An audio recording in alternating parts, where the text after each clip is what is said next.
alive, and there it is. This is our 6th match for today. Thanks for joining us here on Thursday, day 1 of IPL 3 Origins, and we're going to be here all weekend long, and I hope you guys are too. Clear your schedule, guys, because it's going to be nothing but StarCraft 2 all weekend, and we are hopping into this game. Again, if you just joined us, we've got Boxer taking on Stefano, and Stefano is up 1-0. Stefano's going to be spawning as the pink Zerg here in the northwest position, and Boxer now going to be switching to red. Maybe he wants to see a little blood of the Zerg flow. Either way, he's going to be a red Terran spawning in the northeast. Well, red is a more dominant color over pink, so... We'll have to see. That's true. That's true. If you follow that color spectrum, you know. And Stefano's on the edge of finishing second within the group, to the edge of that $500, which, by the way, is a fantastic addition to the tournament, if I say so myself. And he is going to get an early scout with the Overlord. He's going to get there nice and early. So he's going to be able to check for gases. He'll basically go all the way across, check the gases, and depending on what he sees, he may just go all the way behind the base.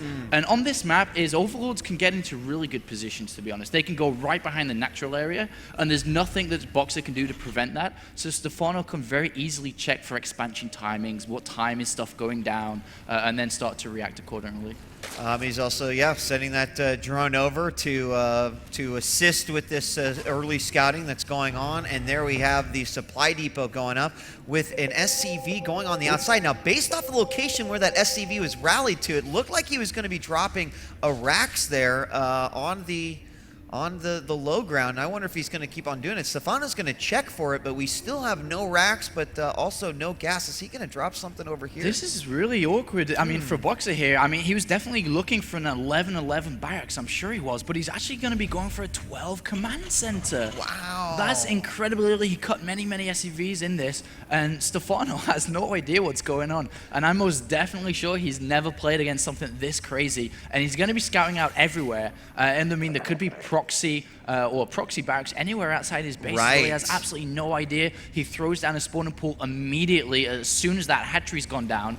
And this is pretty intelligent play here from Boxer, really playing mind games with Stefano. I really like it too as well. Now, it did seem like there was a possibility that Stefano was going to see it from the high ground, but now there's this additional burden here for Stefano where he's like, okay, there's no barracks. I don't see the command center on the low ground. Where is it? So he might have to spend a lot of actions just kind of trying to find where it is. Now, we are going to have the barracks here at the choke. What do you think the chances are here that he knows exactly what's going on? He has no idea what's going on, and Boxer waited. Look at all the drones that have been pulled off. And the way Boxer plays, I mean, he's beat Idra many times in MLG because of these 2 racks plays. And so he's pulled drones early. Stefano really crumbling under this pressure from a simple 12cc. Really smart play from Boxer, incredible. Yeah, and there it is. He's continuing. He pulled all these drones. He's looking for like the low ground bunker, and nothing happened. So it is going to come up. He's just going to continue to mine here. Behind this, we do have 2 more racks coming out before the first one even completes. And there is the command center loaded up with his sole SCV that gets dropped off, and now he's just going to put him down here. So spine crawler, 6 slings. I mean, Stefano's just gone all out defensive against this. And all of a sudden, I think he's starting to realize now, he may even cancel the spine crawler, that it's not happening. I mean, he's taking gas now as well. He's going to go up there and be like, oh, is this really just happening to me? And I'm sure he's feeling a little bit silly as well. Because is it better to be safe than sorry, though? I don't know. I mean, at Stefano's skill level, I think it's higher than Boxer, so I think that he can afford to be a lot safer than usual. If you're playing against somebody of equal skill, then I think it kind of hurts a lot more. But I think that Stefano's going to be quite comfortable with this scenario. He can very easily go take a 3rd base now as well, and then just continue with his drone production. And he did not cancel that spine crawler, but as you said, I think that now that he sees what he's actually up against, it gives him a little bit more freedom.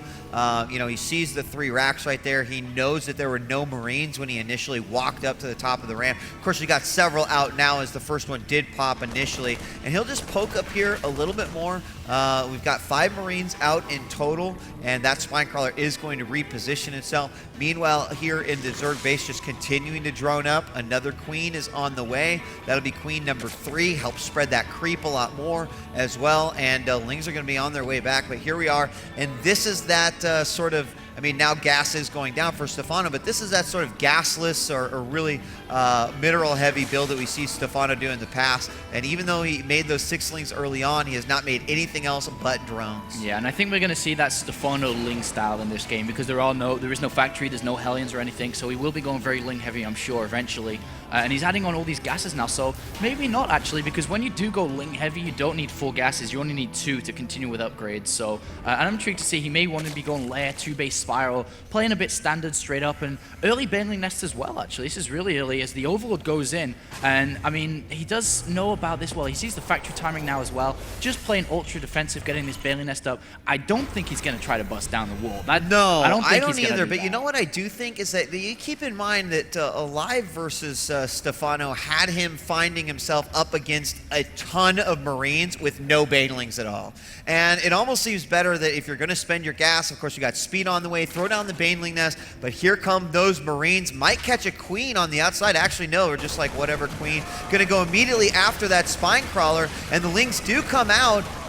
That Spine Crawler is likely going to go down regardless. There's something is going to, one of these Queens, maybe even a second Queen as well, going to scan, take out these creep tumors, but is going to force 14 Lings out and with Lair on the way. But look at also the transition from Boxer. He did throw down that factory. It was scouted by an Overlord, and Blue Flame is on the way. Yeah, Stefano can't let these Marines survive. He has to punish Boxer for that move, so he's definitely going to be trying to killing all of these right now. And Boxer knows that, so he gets into great position here as well. Yeah, perfect. He had the vision. Of course, the Lings will sort of overpower there without the assistance of those medevacs. But again, a lot of droning time, lost a little bit as he was forced to deal with that. Boxer now is going to have to rely on these Blue Flames to really try to maximize the damage. Now, I guess the question is and let me just quickly look at the vision here. He saw the one factory. He saw it was producing something without anything. So I do think that Millennium Stefano could have a good idea on what's going down. Of course, there the Spire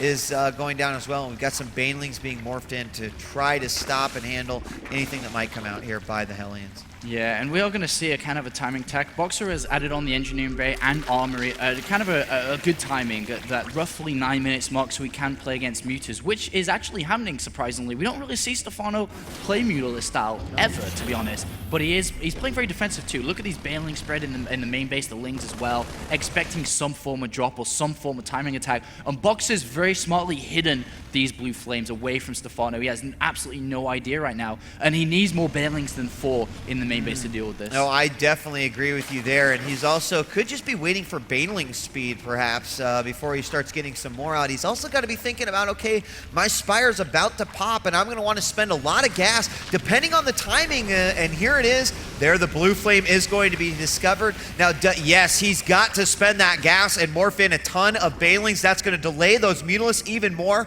but Boxer doesn't actually go in for the attack. He decides to just check for the 3rd, moves on in, checks for a potential hidden 4th, and so a lot of potential, would-be Mutalists. They were going to live great lives, but instead, Banelings were created to try to soften any damage that Boxer might have done there. If Boxer could just go home now, if he can go home, but that is the question, and meet up with his army again, that is the best scenario in the world for Boxer.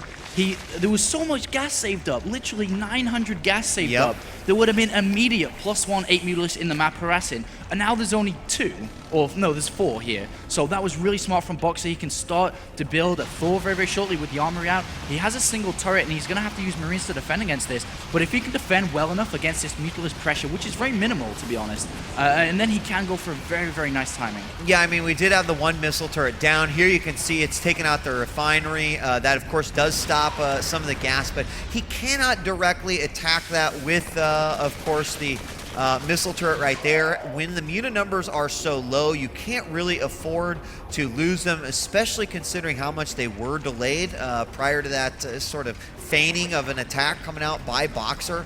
So Stefano was forced to make those Banelings that made not much of anything, and what that did is the muta numbers were much lower, and even though Boxer did respond, he's kind of shut those down quite well here. So even though more and more Mutalists are on the way, I think that had that timing come a little bit further behind, and there we do have the first Thor out as well. I'm not sure Stefano knows about it yet, but I do got to say, some good coverage here with the missile turrets by Boxer. Mulis have done basically nothing. They killed a single refinery, which is the perfect scenario for any Terran player, and especially because Mulis control is really being honed on right now. You know, players are getting better and better every single tournament at controlling them. But the amount of Thors out, there's one in the main base, there's one on the natural. There's nothing that can really happen here. And when you invest so much money into Mutalis, because he's still investing in it, you have to do something to slow down the Terran player, to slow the timing that will naturally come. And very, very shortly, what we're going to see is we're going to see a push from Boxer. He's going to expand to a third base behind the push as well. And then he's going to be able to continue relentless pressure. He needs to wait for siege mode, of course. I'm not sure if he'll wait for the upgrades, though, because that may be giving Stefano a little bit too much time. Now, yeah, we do have Burrow on the way as well. A couple of barracks being built there on the edge, and these mutas are going to go in there, harass the building SCVs. And just taking a look at things, a quick little unit count, 15 mutas, 26 banelings that do have speed, and 42 zerglings are out. And here we go. Could have an engage right here, and the Hellions move on back. In fact, Stim Force as well. Tanks were not sieged up, and there it is. You know what? That was just kind of a big ploy. We talked about this yesterday. We were kind of, in fact, we were talking with Idra about it, where there's this new sort of style of moving your units in, hotkeying a separate set of banelings, and then burrowing them while there's all this unit commotion going on. It can really, it can be easily missed. And one thing that's generally known, Apollo, is that the closer the Terran is to their base, the less oh my God, he scans it. That is so good. Boxer is just out of the world intelligent. That was really He just solid. knew it. I don't know how, but that's why he is Slayer's Boxer. That is there. And that was I'm so impressed by that. And now he is going to expand behind this as well. But yeah, like you said, just to go back to that point, it will become the norm to borrow banelings consistently. Yeah, and you know, it's not like a huge loss there, because you think of the risk that you're taking in order to get a huge return for banelings. It's not a huge loss if, you know, you ended up actually taking out all these Marines. Of course, you're gonna get scanned, it happens, but as I said, usually the Terran is less likely to actually scan close to their base, but Boxer is well aware of those shenanigans, those baneling shenanigans, and the baneling numbers are increasing a lot. We see the muta count getting higher and higher, +3 going down. In fact, for the upgrades right now, it's 1-2 for the Terran.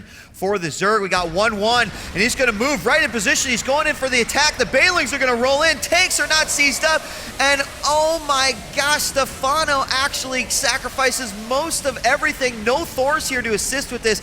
The muta numbers do go down a lot, and I think the Boxer has enough left over. The question is did he lose too many tanks? Can he refill this? I think he lost so much there. There was actually no room to maneuver with his Marines, because he was already against the wall. His back was against the wall, and there were so many banelings that he lost so much he couldn't really maneuver around. And Stefano's on 4-5 bases at 87 drones, which means the unit count is never really going to drop below like 160 supply. It's always going to be consistent, and that you cannot let a Terran or Protoss player, in fact, you know, max out and then attack you with a big army. You need to wear it down to actually be able to fight it. And this drop has been spotted as well. Mulis are in pursuit, and you know, that was incredible by Stefano as well. Yeah, again, Stefano with a watchful eye there. Of course, Boxer realizing what could happen. Instead of letting those units go to waste, he will go ahead and drop the Marines out. Now, he'll also use this opportunity to try to push forward a little bit, clear out some creep. He knows that those mutas are a little bit out of position. There's not going to be a huge attack, but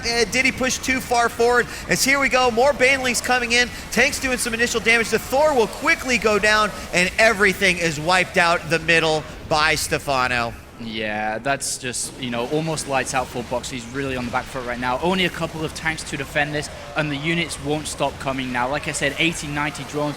Borrowed banelings as well, insult to injury if any units or Marines do push down. And Stefano's looking in absolutely fantastic position, and I feel the Boxer may have been a little bit too passive past the mid stages of this game. yeah, there could have been some opportunities, or maybe he went forward, used those tanks, and tried to choke out Stefano just a little bit. But now the muta count has gotten high enough that because there's not a whole lot out here for Boxer, suddenly he can be much more liberal with these mutas. He can, I wouldn't want to say throw away, but I think that he has to be a little less careful. He obviously doesn't want to just lose a pack of mutas, but just taking out these small groupings of Marines and following up with the Lings to take out the tanks, like this just looks great here by Stefano. I think he's quickly becoming a Zerg favorite for all of those Zerg fans across the world. Oh, Stefano is, like I mentioned, he's got so much potential to be one of the best Zerg players in the world, and this is why. I mean, he's playing so well, getting to the right drone count when he can, and he builds units when he knows he may be in a rough scenario. And, GG! And that kind of finishes Group A for us. It does. It does. Stefano takes out Boxer 2-0, and that does give us a first and second place placing out of Group A. That, of course, puts alive